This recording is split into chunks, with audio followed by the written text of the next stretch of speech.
Nagsimula sa isa, naubos ang 5, hanggang umabot ng 15. Pagdating ng 20, hindi na makatayo. Busog na busog, lubog na sa pagkaupo. Yan na nga ba sinasabi, hindi naman babae. Cheers, pare. Yung kanina, yung sinasabi niya, yung accountability, wait po tayo dun. Sige. Na kung sino yung hahabulin o may... Ang tanong ko dun, paano kung yung simbahan hindi naman affiliated o hindi naman registered sa well, easy, diba? Mga evangelical. Kami, church namin, wala kami affiliation. So, saan siya accountable, di ba? Sa sa congregation niya. Sir. Ha? Number 1. Sino hahabulin mo dun? Di ba? Sa congregation niya. So yung sabihin, paano ba to? Doon mahalaga ang CE eh. Doon mahalaga ang CE. Kasi, kung hindi mature yung congregation, magpo-propagate lang kung ano yung sisimulan na pastor yun. Pero kung yung education ng mga tao ay kumbaga solid, hindi niya yun basta mapapaikot. Somebody will call him to task. Lalo na, kung again, ang church naman kasi, kumbaga self-managing yan eh. Ang pastor sinasweldohan. Hindi niya pinapasweldo ang sarili Di ba niya. business yan? Ang point ko is, may mga agreement yan dapat, 'di ba? So dapat kumbaga may terms yung pastor in the sense na merong paano ba 'to? Merong makakapag call out sa pastor kung effective pa siya doon sa congregation. Ngayon, may malaking problema kung walang ganun. Kung walang ganung council or elder or board, problematic yun. No? Hindi yata ako, aalis yata ako sa ganun church. Ako parang so, problematic yun. Ako umalis na. Nasasabi ko ba na kunyari, kasi dati namin church yung sa merong mas bigger pong organization. Umalis siya kasi parang hindi niya nagustuhan yung pag-correct sa kanya ng So masabi ba natin parang pag ayaw na magpa-correct, may problema na yung depende sa nangyari yun. Baka may problema rin yung bigger organization. Baka rin, di ba? Depende nga. Baka rin siya yung kinuyog pala, siya pala yung nasa tama, siya pala yung pina-power trip ng mga tao. So, depende talaga. So, hindi rin pwede i-generalize po na basta umalis. Oo. So, ang tingin ko kasi, yung critical thinking at discernment na yan, nasa individual yan eh. Sabi, nasa bawat individual believer yan. Para din ikaw as a believer, nadidiscern mo rin kung ano yung susundin mo sa lahat ng mga sinasabi sa'yo within the church. Ngayon, kung ikaw yung in charge sa Christian education or teacher dapat meron ka nun. Dapat responsibilidad mo na ma-equip yung student na yan sa ganun. Ano man ang level ng student yan. Bata man yan or matanda. Oo. Kailangan responsibilidad mo yun as an educator. So, tatayatan mo kung sino yung dapat pumunta sa ganung ministry. Yung mga may heart sa ganun. Kasi, yan eh, paano ba to? Meron rin talagang mga taong may heart para sa education. Diba? Like ako, isa na ako doon. Yung nanay ko, ganun siya. Meron talagang willing na magbigay ng oras at effort, pag-aralan, at willing na mag-empathize dun sa learner. Number 1. Tapos ma-arrange mo yung mga nangyayari within the educational process para ma-equip yung learner ng tama. Hindi para iparot niya yung tinuro mo, pero para makapag-isip siya sa sarili niya. Kasi inuubog mo siya eh. Hindi siya tape recorder eh. Diba? Kailangan para sa kanya. Oo. Yung fit para sa kanya. Oo. Yung kumbaga, nabigay mo yung lesson mo effectively para doon sa tao na yun. Oo, correct. Parang kung paano mo tinuturuan ng mga anak mo. Mm. Diba? Tinuturuan mo sila na ito yung tama. Pero alam mo na magde-decide yan sa kanya. Tsaka gusto mo rin na yung anak mo, pag wala ka na at wala ka sa harapan niya, makaka-decide siya ng tama. So, ganun din dapat yung yung educator. Cheers, pare. So, kung paroting yan, hindi matututo yun. Tsaka hindi niya maintindihan siguro masyado. Oo, hindi Bakit ko maintindihan. ginagawa to? Basta alam mo lang, ginagawa ko lang. Yun. So, parang C is yung, information, critical thinking, discernment, in an effective and efficient way siguro na pagtuturo. Faithful pa rin, no? Faithful sa Very nice. Christian values. Kumbaga, faithful sa, hindi, not necessarily faithful sa church dogma, no? Pero faithful ka sa standard ni Jesus.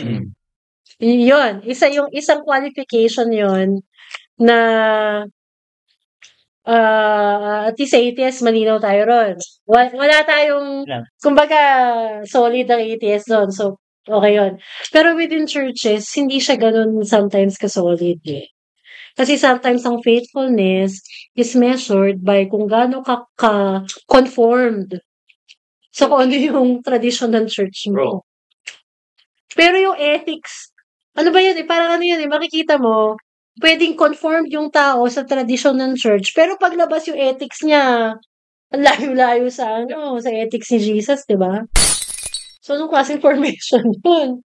So, Perfect attendance sa church, pero sa labas, yung ugali sa development eh. Excuse me lang, pare, excuse me. Di ba?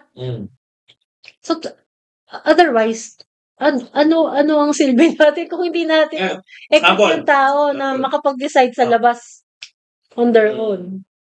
Kaya po yung Christian educator. Akala ko yung pastor. Hindi po. Pwede naman. Kung papayag yung mga simbahan sa gano'n. Hindi. Christian educator po kita. Ako yung bagong salang sa simbahan. Ngayon, ang kaso ko, siyempre, natisod ka. Natisod eh. Kasi, nagkamali eh. Part ng formation. May natin, nalulong ako sa drugs. Ano ka sa drugs? Nalulong ako sa drugs. So, para makorek ako sa para matama ako ng formation, papunta kay Christ, ano po yung parang gagawin niyo sa akin? Anong programa ang gagawin sa akin? Mag-text ka muna. Yan, pinaka number. Yan yung number 1. Nakain ko lang yung boss ko Ano raw? Malacanang. Para mag-imig na po kayo, pastor. Kasi, Unang muna, hindi sufficient na babasahan lang kita ng prodigal son. No? Hindi ganun. Kasi kumbaga, yung magsisimula pa rin dapat kung nasan yung tao eh. So parang, kaya counseling is part of it rin eh. So, nagsisimula ka doon sa sitwasyon ng tao, kung ano yung kanyang tingin sa kanyang sa sarili. Diba? So, parang all aspect ng well-being ng tao. Sa tingnan mo na. Titingnan mo. Kasi, kapag may trauma, or nanggaling sa ganung experience na parang, let's say, drug addiction. Excuse me lang, pare, Hindi mo rin basta lalapatan ng sermon, magbabago na yan. Hindi mo rin yung basta i-pray over. Pakamurahin ka pa, no? Hindi. Kasi nasa loob yung eh. Nakakulong na ako dito. Tapos nagpurahan na lang kayo, di ba? Ayos. Tapos may nag-video viral, di ba? Kasi yung issue na sa loob eh. So, ba't ka magagaling sa labas? Kailangan mong samahan siya. Unang-una, kailangan mong mag-spend na time para makapasok dun sa kung saan siya nanggagaling. Kasi pain yun eh. So, kailangan tawag nito, may empathy. We need to determine kung ano yung pain ng taong yon, ano yung struggle niya. Kasi, yun yung kailangan ma-address nung enlightenment ng scripture or, di ba? Yun yung kailangan ma-address eh, yung life ng tao. So, doon ka magsa-start. So, like yung example na sinasabi mo, hindi mo basta bibigyan lang ng Bible study yun. Nasa kulungan na, Bible study pa, no? Hindi. Although part yun, hindi natin yung dinidiscuss. Oo naman. No? I mean, di ba? Kasi may mga ibang puloso po. True. Puro kayo psychology, asa ng Bible. Parang, Bill out na, boss. ano ba? Pwede naman, basahan ko ng Bible buong araw, pero pag hindi mo yan ginamitan ng ganyan, ano lang yan, lalabas lang yan sa kabilang tenga, sinayang mo pa yung words ng Bible. Sabihin, tsaka hindi siya gusto mo ba talagang makatulong? Kung ganun ang style mo? True. Gusto mo makatulong? Gusto mo na magbasa ng ano?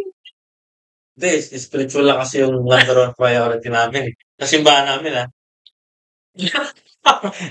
Tarot lang, ma'am. Tarot lang. Like, hindi. For example, yan, ano? Yung parang, the idea na spiritual is parang removed from the physical. Well, theologically, hindi naman rin yan valid. Kasi Jesus is incarnated. Diba? I mean, divine incarnation in the flesh. So, kumbaga, yung redemption ng tao ay dumating through a physical, ano.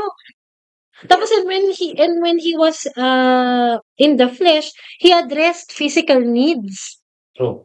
Diba? So, parang, bakit natin siya, gusto ko sabihin, saan nanggaling yung idea? Sino bigay sa'yo ng karapatan na tanggalin yung physical, ano, tawag nito? Carnal daw yun, ma'am, eh. Kasi, alam mo, minsan ngayon, may diba, may, na ano na yan na heresy, yung Gnosticism, diba, nung early church. Pero ngayon, it's still alive, no? Yung Gnosticism sa ganyang mga idea. Hindi lang pinapangalanan. Pero ganun yun eh. Porky laman, masama. Ano ba naman yun? Tapos pag gano'n, pinapa-aresto na po, no? Ngayon, again, anong basis mo na naman? Diba? Anong kala nilang pinako sa krus? Di ba laman yun? Tinusok pa nga. Tinusok Exactly. So parang, di ba? Parang, ewan ko pag ganyan tuloy, yung mga nasasabi ko parang, di ba? Bigyan ka namin problema. Nakakano lang. Di ba? Para safe space. Safe space.